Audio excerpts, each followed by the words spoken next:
Hey everyone, Sleepy Reader here. I wanted to give you about a week's worth of comic book thoughts, or at least a sampling of the week's uh, comics that I've read this week, of some of my thoughts on them. Um, you might remember that I picked up off the rack Captain America, the reboot that comes with the legacy numbering of 695. Home of the Brave, Part 1. Uh, Normally, I don't pick up very many Marvel comics off the racks. I get them later in various formats. But I was curious. Wade and Samney did such a great job on Daredevil. I haven't really read their Black Widow yet, and I really like this cover. Captain America is kind of one of my first favorite heroes as a kid in comics. The first comic book I subscribed, second comic book I ever bought was Captain America. The first comic book I ever subscribed to was Captain America. So that's probably the first comic I ever read like in a continuous run for 12 issues as a kid. And that was the early part of the Steve Englehart run. Anyway, so this one, it's odd that it says Home of the Brave Part 1 because really it was a one-shot comic. You could just read this comic. And it did have great art, great coloring. Oh, and there's a Marvel stamp. The nostalgic old me actually almost thought, hey, I want to get more Marvel stamps, but no, I'm not going to buy a whole lot of Marvel comics.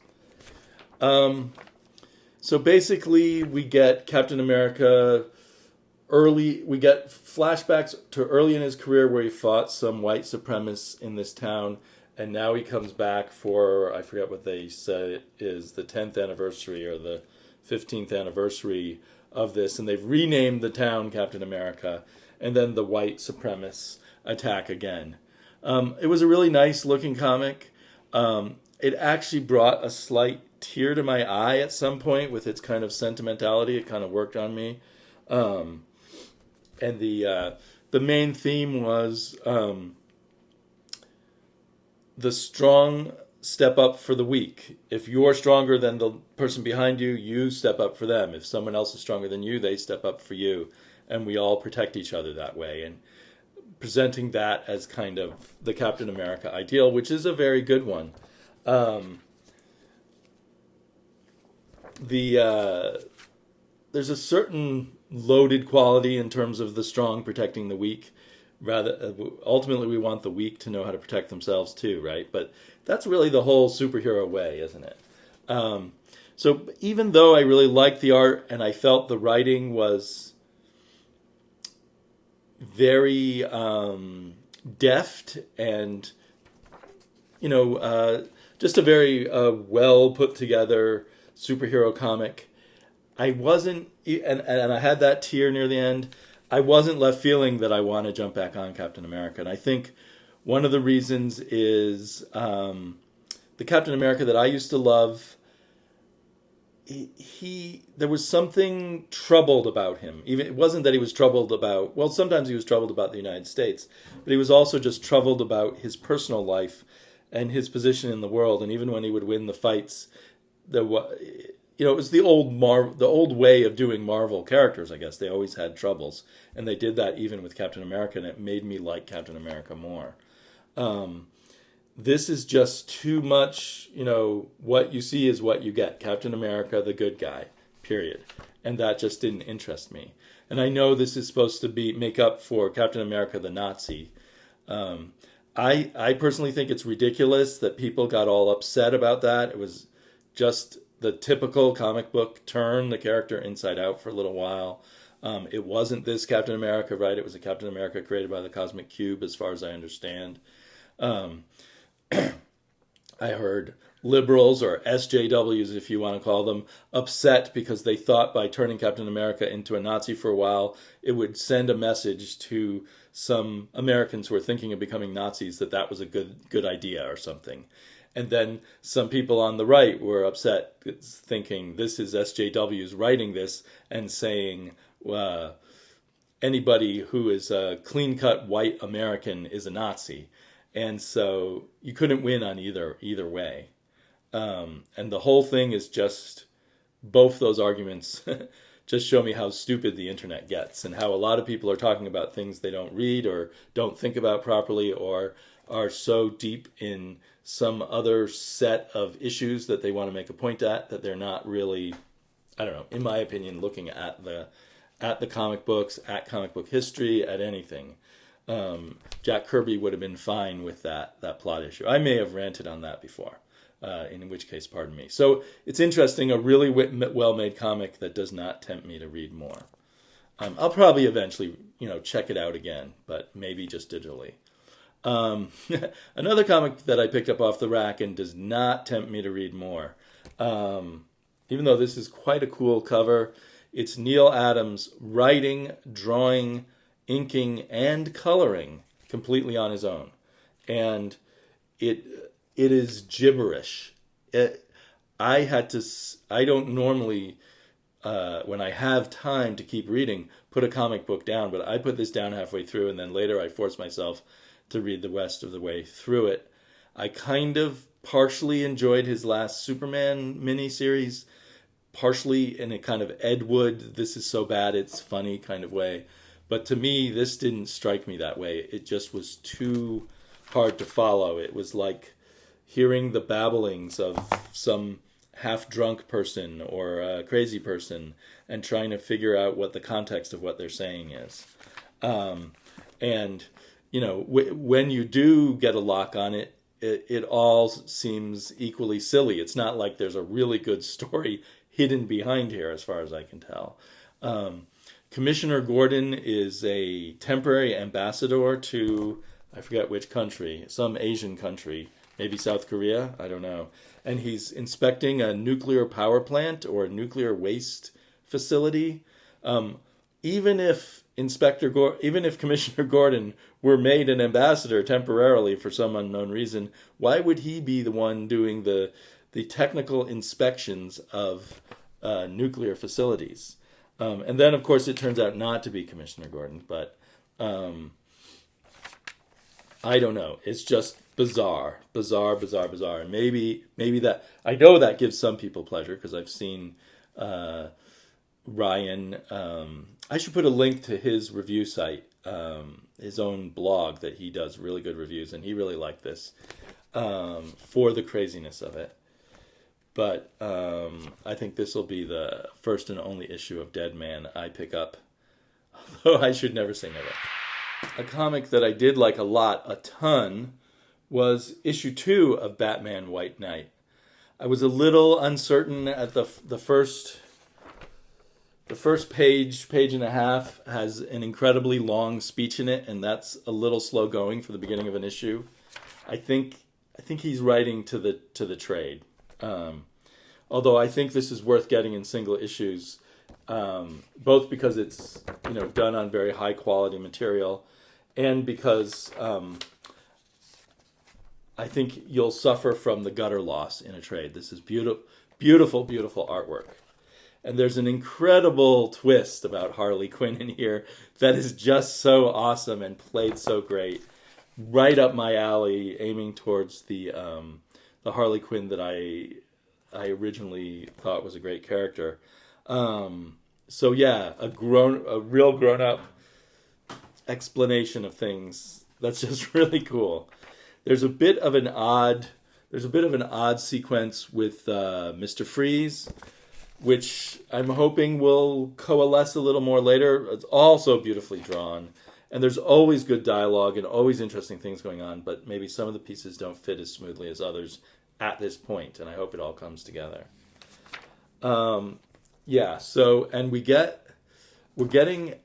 Things keep twisting on us. Is the Joker really turned good? Is there something else going on? Is Batman good or bad? It keeps moving around and playing with it, and the whole Harley Quinn thing. So that it's just wonderful how it twists the reality around this way and that way and this way and that way. My wife's coming in with my mother-in-law, so I will film more later. So the painful truth about Hydra Max in this third season is my interest is slipping a bit. I loved the first 2 seasons made Hydra Max my favorite comic, if it's possible to pick just one. But it still has lots of awesome stuff, but it just doesn't feel, it's not gripping me quite as much. And there's little bits in each issue that I'm just kind of, So it's still good, still worth getting. So, great package for the price and everything. Great art, great coloring. It's a one-man show. I think every single thing, even the lettering, he might get some help with the colors or the flatting, is done by Xander Cannon. Yeah, just get some color assists, and that's all. He does his own lettering. But so apparently, I don't like reading rap in a comic. He makes up his own rap musical that apparently is a play on Hamilton. I have zero knowledge of Hamilton. I'm just one of those people who naturally is not interested in Broadway and in Broadway musicals. And the idea of a rap Broadway musical, I know everyone says it's great. It probably is great, but I just am not interested. I'm not that interested in Alexander Hamilton. My mind kept wandering as I tried to read these rap lyrics. I think rap is all about, for me, is all about textures and rhythms, and you sometimes listen to the lyrics and you sometimes don't, or you only get part of it. I think the last time I personally listened closely to rap lyrics was probably 1984 or 85. Back in 1983, I listened very closely to The Message by Grandmaster Flash and the Funky Five, but that was probably my last time, or one of my last times. I might have tried listening to our Run DMC lyrics, and then gave up when the Beastie Boys came around. So now to me, rap is just textures and stuff, and it's probably very clever. It's probably brilliant, but it added to the decline in my interest. There were other really cool scenes, and there were a few scenes where I'm not quite following everything anymore. There's this kid monster who is a devil goat boy who doesn't want to be evil, but his mother slept with Satan and produced him, or some kind of demon. So anyway, we have him who doesn't want to be evil. We have this other character who was the son of this guy who's the son of the biggest, baddest monster who is now apparently dead. I forgot that. So that both of those characters, it's a little hard for me to tell what's going on with them. So anyway, that's a bit sad to report. Maybe by the 6th issue, what is this, the 4th issue? So there's just 2 more issues to go, and I will definitely jump on the 4th season. 2 out of 3 awesome seasons aren't bad. He now publicly states he plans to do 6 seasons, so 6 times 6, 36 issues total, 6 trades, and maybe creating this end site for himself is interfering with the issue-by-issue pleasure as much. I don't know. It definitely means he's making a living from it. I've heard some interesting interviews with him on a few podcasts. The one that I remember was Off Panel. And, there was a lot of talk in that about how you make a living or not make a living, which projects you make a living from. This project was a big risk for him, and it's paid off, so I hate and it was my favorite comic. But just to be honest, it's losing some steam for me. The Divided States of Hysteria by Howard Chaykin. I didn't finish reading the previous issue, but went ahead and then picked up this issue, and then went ahead and dropped it before I read it. Then I started to read it, and I just couldn't get through this issue either. Not because of offensive material. I was a bit kind of yucked out by the previous issue, but just because I couldn't slog through it. At one point in the first 2 issues or 3 issues had some crazy appeal, has just become a slog and just a bunch of blah blah blah blah blah. There is some cool imagery in here, so I just started thumbing through it, and then I saw to be concluded at the end. I've just dropped it one issue before it ends. So maybe just to be complete or to have mercy on my comic book shop, if I see that they have the next issue, I might grab it. Or did it come out this week? This is a great cover. I don't... I think this was just a bad idea, the way he's doing the art, with all these words everywhere and stuff. And his mix of drawn stuff and Photoshop stuff doesn't work that well for me. But most of all, it's just a whole bunch of unappealing characters and a whole bunch of not actually complex conspiracy theory, but obfuscated or, shrouded kind of stuff. Shrouded in all the blah, blah, blah. But I did find it really interesting to read his essay at the back about his membership in AAA or AA, Alcoholics Anonymous, and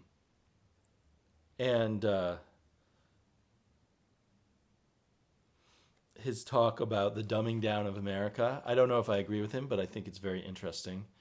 I don't like reading issue 5, and Howard maintains a perfect record of not reading a single letter. Is that something to be proud of? I don't know. That makes you someone not connecting to your fans or trying to sell your work. I'm more interested in this ad. I bought the paperback trade of The Goddamned, and now I wish I'd waited and got this deluxe trade, or deluxe hardback, oversized. Even though The Goddamned was a hard read for me, it was certainly an interesting book, but I'm not going to double dip on that. And does anyone know if there's going to be another Goddamned volume? I haven't heard anything more about that. So, yeah, U.S. is bleeding, Howard Chaykin. I can't believe I've talked 3 minutes about this book I didn't actually read. Howard Chaykin, you are crazy. But maybe in a good way next time? I don't know. Tone it, cut it back, pare it back, do a little editorial work.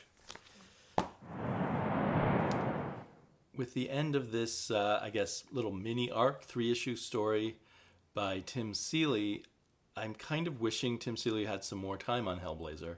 Coming up next is the novelist Richard Kadrey, who ages ago was associated with cyberpunk, but has moved on to kind of hip kind of horror novels where the guy is someone who escaped from hell and is a kind of a detective or something, or kind of a private eye. So it'll be interesting to see what he can do. But I feel like Tim Seeley was just warming up here, and by the 3rd issue, I could see that he had lots of great, cool ideas. It felt kind of rushed in this issue. But I thought, especially if he had a better artist and maybe had 6 issues to work out this story, it could have been a good Hellblazer story. I might not be the best judge in the world of Hellblazer stories, but to me it would have seemed like a good Hellblazer story. Boy, I just, whenever I flip through these things I guess I don't notice it as much when I'm just reading to myself, but when I flip through these things trying to find a page to flash on the screen, I'm always distracted by the ads, and it's just so weird with the bleed and the ad coming together with this splash page. Because what we have that interested me most perhaps in this issue was changing reality and the idea that reality has now changed to center on John Constantine for a little while, to fulfill his fantasies. So I thought that was very interesting. I think he didn't get enough time to make us really believe in or care about his relationship or near relationship with this woman who was a policewoman and became a higher up person in the police department later on. And for us to care enough about this alternate reality where she leaves the police for him. And maybe given the history of Hellblazer, other people would understand more than me, or that this is all they need, the vibe that, he makes the sacrifice and lets someone think he's a lousy person to be in a relationship with but he's actually kind of saving them. Is he saving them from himself? Is he saving them from the horrors that follow along with him? But yeah, so I think by the third issue I was warming up to this Tim Seeley Hellblazer, and maybe he'll be back. I don't know. I have no idea what's going on with the rotating chairs at Hellblazer. Tim Seeley drew this cover himself, and I really like that. Maybe Tim Seeley writing and drawing again. That would be cool. I'm sure I think I gather for him writing is the easier of the two. Takes less time, less effort. This past week I read Superman number 34, Action Comics number 990. I guess 991 came out this week. So everything was smoothly done, and I love the art in Action Comics now because it is Bogdanovic, who was on New Superman. And so he's an artist, a great artist on modern superhero comics. He's becoming more and more to look like Greg Capullo in a way, but that's not a bad thing to look like. And the coloring was great, as you can see. So I just can't get behind the Mr. Oz as Zor-El. So I'm reading at least one more issue, but I have taken it off my pull. We'll see after that issue if I keep grabbing it. I might be tempted. It's still good kind of popcorn superhero stuff, but just a little bad taste in my mouth because I don't want... One of the cliches, it seems to me, of Superman is whenever a Kryptonian shows up, they're evil. If Superman comes from a planet full of sort of evil, selfish, superior people, what does that say about Superman? Was it that much of a tragedy that Krypton was destroyed? I'm thinking it will turn out not to truly be his father, but we shall see. But I jumped back on and put on my pull Superman again after reading this issue. Or was it the issue before it? I think this is our second issue of, well, they're calling it Imperious Lex. It seems to me to be one that is, everybody gets, including Lois, gets sent to Apocalypse on their own and has to survive. And that's a cool concept. I enjoy exploring Apocalypse. It's weird that on Mr. Miracle, Tom King has said in DC publicity videos that Mr. Miracle ties directly into current continuity of DC Comics. But this and stuff that happened in Green Lantern and elsewhere just feels like there's 3 or 4 different versions of Apocalypse and New Gods running around out there. But anyway, I'm perfectly happy to have Tomasi and Gleason's version. I hope Tomasi's coming back to draw this soon. The art here was perfectly fine by Ed Benz, but I feel like it would be even better with Gleason's take on it. Just because this is their vision. But yeah, she's dead elsewhere, or in the middle of a war with New Genesis.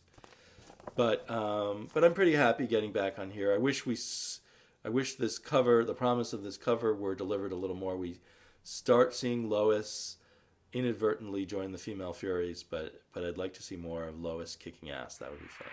Okay, so finally, I guess I'll talk a little bit about these 2 issues of Batman. The one where Batman and Catwoman ride out into the desert in their full leathers to find Talia al Ghul. There's this strange city or country that is being quarantined by the Justice League and is under the control of